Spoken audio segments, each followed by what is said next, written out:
type d'événement. Et c'est à ce prix de cette conscience collective qui s'éveille uniquement que si on vient. Vous savez, la chanson qui habite tous nos esprits, Ami, entends-tu, qui dans une phrase évoque finalement la situation confortable de l'Occident et de ceux qui sont éloignés du théâtre des opérations.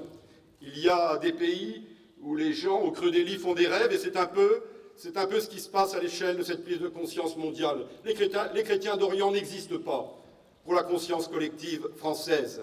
Et il faut l'interpellation, qui est celle d'aujourd'hui à l'initiative d'un député, Guillaume Larrivé, pour que, demain, les places en France, à Paris, mais en province, se noircissent de monde pour que cette prise de conscience devienne le quotidien de chacune et de chacun d'entre nous, parce que si nous ne le faisons pas, nous sommes dans une situation qui va sans doute, dans un autre contexte, s'apparenter à ce qui s'est passé au milieu du XXe siècle et qui a bousculé tous les équilibres du monde. C'est ce qui nous attend si nous ne réagissons pas. Donc l'heure est venue de sonner la mobilisation générale, certes sur fronton de tous les symboles de notre civilisation, mais comme l'a dit Guy Ferrez, face aux places qui représentent finalement ce qu'est la République française, je pense que nous devons profiter de ces instants pour éveiller cette conscience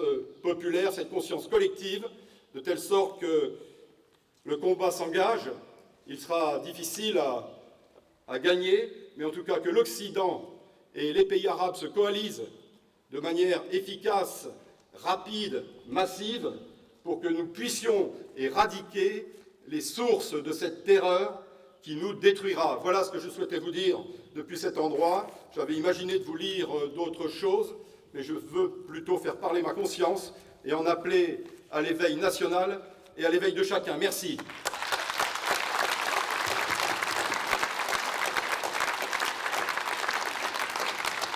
Merci, monsieur André Villiers. Monsieur Jean-Baptiste Lemoyne, sénateur de Lyon. Chers amis, André Villiers laissait parler sa conscience, je veux laisser parler mon cœur ce soir, parce que le 26 juin 2000, il se trouve, je pense qu'il n'y a pas de hasard dans la vie, donc il y a 15 ans, jour pour jour, j'assistais à la messe à l'église Saint-Georges de Bagdad, et cela grâce d'ailleurs à Elie Chiaco, ici présent, puisque nous étions à l'époque, avec Jeune France Irak, une ONG, partis pour, appeler l'attention de l'Occident sur les ravages et les méfaits de l'embargo que l'Occident avait imposé face à l'Irak. Et en réalité, les racines du mal, elles sont aussi un peu là. Parce que ce que nous avons vu à l'époque, lors de ce déplacement, naturellement, une petite flamme s'était éveillée en nous, ce 26 juin 2000. Je me souviens encore de tous ces jeunes qui, en fait, n'avaient jamais vu de jeunes d'Occident, parce qu'ils étaient privés de contact avec l'extérieur. Et à la sortie de la messe, sur le parvis, il y avait quelque chose qui est indescriptible. Et on voit bien que ces gens-là, en fait, pour beaucoup ont été, je ne parle pas des chrétiens d'Orient, mais peut-être d'autres membres du pays, envoyés dans la radicalité à cause de l'embargo. Parce que quand on se dit, finalement, le monde ne veut pas de moi, on a tendance à se recroqueviller sur soi et effectivement à entendre les démons. Et donc aujourd'hui, 15 ans plus tard, nous, les chrétiens d'Orient, on paye le prix fort. Cash. Nous aussi. Alors 26 juin 2000, une flamme s'éveille me concernant. 26 juin 2015, grâce à l'initiative prise par Guillaume Larrivé, j'espère qu'une petite flamme va s'éveiller dans de nombreux cœurs. Aujourd'hui, je n'en doute pas, si vous êtes là, c'est que justement vous êtes sensibles à ce problème, au problème que rencontrent tous les chrétiens d'Orient. Et en fait, chacun d'entre nous, à sa petite mesure, à sa manière, peut arriver à faire que la prise de conscience, telle la flamme olympique, justement, se propage partout dans le pays. Ça peut être dans votre signature du mail personnel, en bas de page, vous mettez une petite phrase systématique. N'oublions pas les chrétiens d'Orient. Rien que ça. Celui qui n'en a pas entendu parler, mais en a entendu parler grâce à vous. Je ne sais pas Chacun vous aura peut-être des idées. Mais le message que je voulais passer, donc, c'était celui-là, celui de la petite flamme qui s'allume, et puis aussi un message pour tous les gouvernants d'hier, d'aujourd'hui et de demain. Parce que les décisions qu'ils prennent en matière géopolitique, on le voit, peuvent avoir des répercussions à très long terme. J'évoquais l'embargo et les fruits qu'il a donnés, les fruits néfastes. Et puisqu'il y a de nombreux élus ici présents, nous devons tous avoir en tête cela. Alors, bravo pour toutes les initiatives qui se forment, qui se prennent, et faisons du mieux que nous pouvons pour soutenir, accompagner le monde associatif, les initiatives effectivement politiques qui se prennent. Et je crois que si nous formons cette grande chaîne humaine qui commence ce soir à Auxerre et qu'elle se propage dans toute la France, eh bien écoutez, je pense qu'à ce moment-là, la France, fidèle à sa vocation un peu particulière, qui, vous le savez, n'hésite pas à dire non sur la scène internationale, eh bien à ce moment-là, nous retrouverons cette France qui sait s'opposer, pas pour s'opposer, mais pour proposer des solutions innovantes et pour accueillir nos frères chrétiens d'Orient.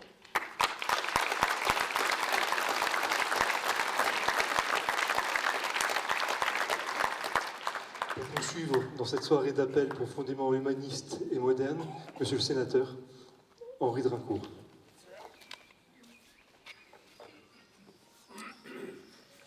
Cher Monseigneur Gollnisch, cher Patrick Karam, mes chers collègues, mesdames et messieurs, mes chers amis, évidemment, peut-être vous trouvez cette litanie des discours un peu longue, mais néanmoins, je pense que déjà l'enjeu le mérite.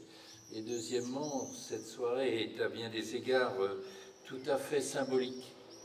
Et nous sommes au milieu des autres élus du département, les 5 parlementaires du département de Lyon, les 3 députés et les 2 sénateurs. Et donc on peut dire qu'au-delà de nous-mêmes et de tous les autres élus, c'est quand même l'ensemble de la collectivité départementale qui se rassemble. Et de la même manière, je trouve qu'il est extrêmement symbolique que notre réunion de ce soir se tienne alors qu'il y a 3 jours à Paris, mercredi, et un certain nombre de nos amis ici présents y étaient, une formidable soirée a été organisée pour les chrétiens d'Orient au cirque d'hiver, avec une ambiance tout à fait extraordinaire, je crois, des témoignages particulièrement émouvants et donnant même parfois des frissons dans le dos. Et puis je sais aussi que lorsqu'une religieuse a chanté le Notre Père en araméen, véritablement un vent d'espoir, un vent d'émotion a traversé tout le cœur de tout le monde.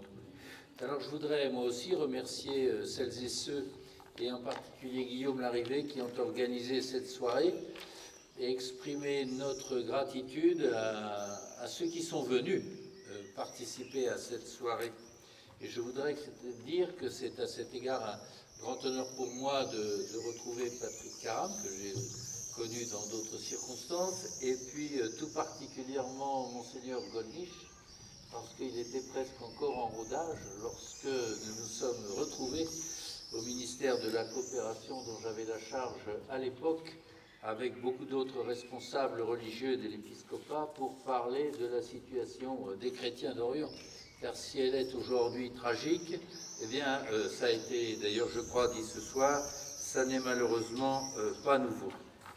Alors, la situation des chrétiens d'Orient était fragile, historiquement. Elle est devenue aujourd'hui totalement insupportable. Et le choix qui leur est opposé est au fond inacceptable, puisque c'est quoi? Se renier sa foi, fuir quand on le peut pour rejoindre des camps de réfugiés dans lesquels on survit plus qu'on ne vit, ou alors mourir.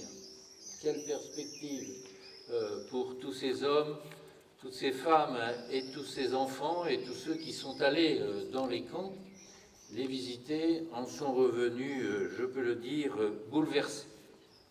Oui, nous assistons aujourd'hui à une véritable, si les mots ont un sens, épuration humaine, culturelle et spirituelle. Et l'histoire nous enseigne pourtant, et ça a été dit, que les chrétiens d'Orient plongent leurs racines depuis des temps immémoriaux, des millénaires, en Syrie, en Irak, en Libye et dans bien d'autres pays encore. Et donc, par conséquent, personne ne peut s'arroger le droit de les chasser tout simplement de chez eux. Ils sont chez eux. Et ils ont le droit d'y rester, d'y vivre paisiblement, dignement et tranquillement. Oui, si les mots ont un sens, c'est vrai, nous sommes en guerre. Et je crois que quelque part, et peut-être moi le premier, nous n'avons pas suffisamment pris en compte quelle est aujourd'hui l'évolution ou les façons actuelles de faire la guerre. On a commémoré cette semaine Waterloo. Si on se rappelle Waterloo, il y a 2 siècles, si on se rappelle la guerre de 14, si on se rappelle la guerre de 40, etc., ça n'a rien à voir avec la guerre d'aujourd'hui. Et recevant cette semaine le président directeur général de la société, je la cite, Dassault, Éric Trappier, il nous disait que dans cette société très importante en termes d'armement, on était en train tout simplement de travailler à la création d'avions sans pilote. Et donc la guerre se fera prochainement avec des avions sans pilote.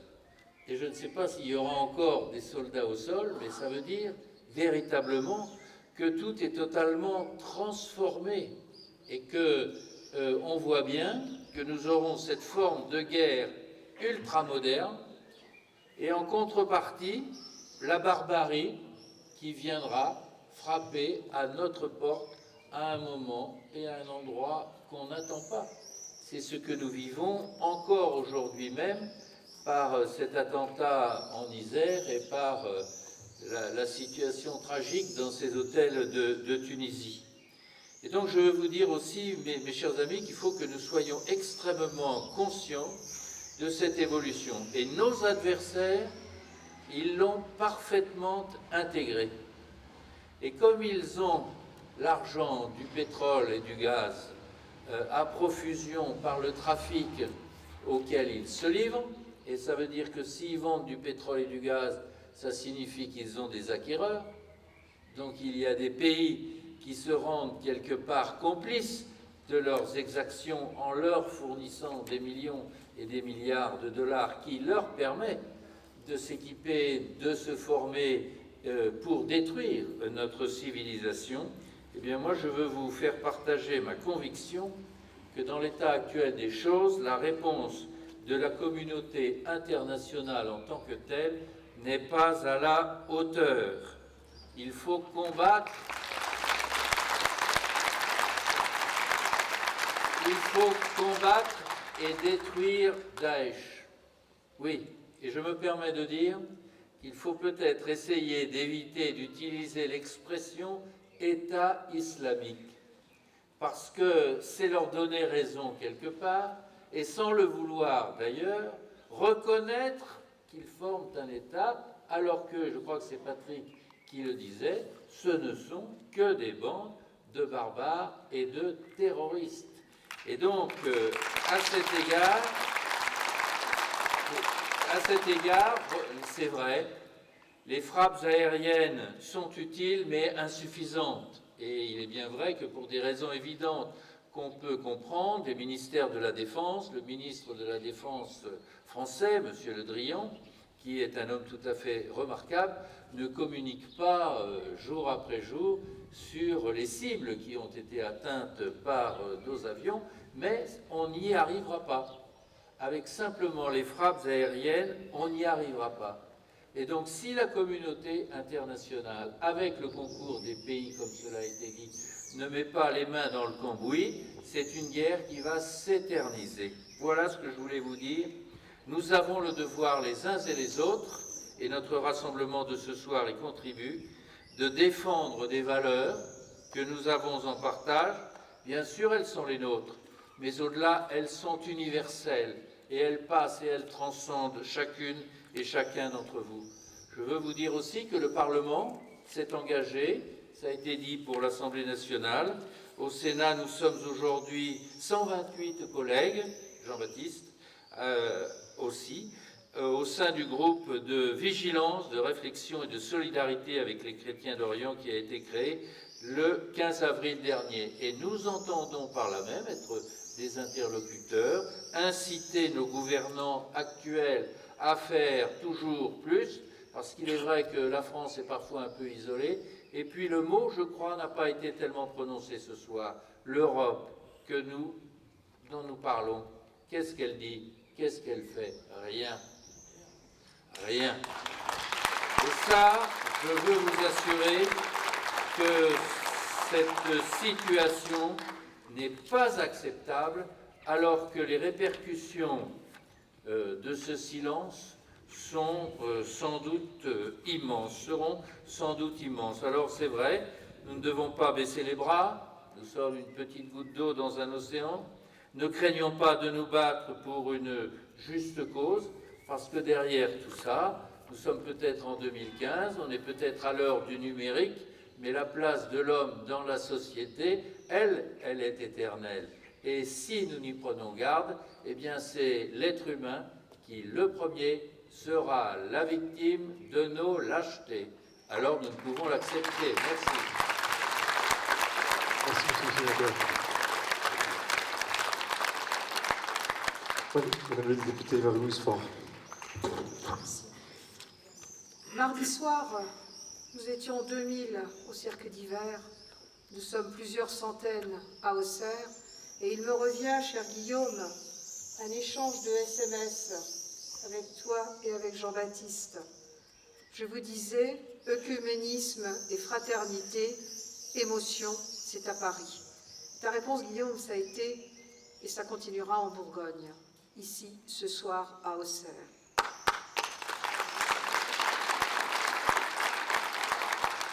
Le même soir, Monseigneur Gollnisch, je vous écoutais et il me revenait, appartenant au groupe des chrétiens d'Orient, de soutien aux chrétiens d'Orient depuis 2008, depuis mon arrivée au Parlement, je me disais que vous aviez bien raison à ce moment-là et que nous n'avions peut-être pas tout compris.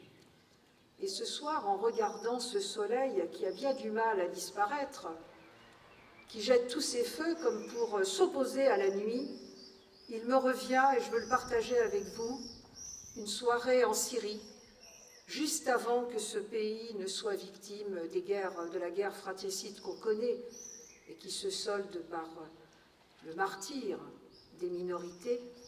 Je me souviens d'un soir dans une ville, nous étions avec l'ambassadeur de France en Syrie et avec des collègues de toute, pas confession, mais de tout parti politique, et nous venions d'entendre l'appel à la prière depuis une mosquée. Et au détour d'une ruelle, où tout le monde vaquait, les fenêtres étaient ouvertes, parfois nous voyions des grandes croix sur les murs, nous entendons un orchestre. Et là, notre traducteur, un Syrien musulman, à qui je demandais de quoi il s'agissait, me dit « Venez avec moi ». Nous avons poussé la porte d'un portail, et dans la cour, des scouts syriens, des prêtres syriens, répétaient avec la musique la procession pour Pâques. C'était avant que le soleil sur la Syrie ne disparaisse pour faire place à la nuit. Aujourd'hui, plus personne n'ignore que dans tous ces pays, on tue, on torture, on décapite, on vend les femmes, on viole, on brûle les bibliothèques, les églises, les vestiges témoins d'une civilisation extraordinaire.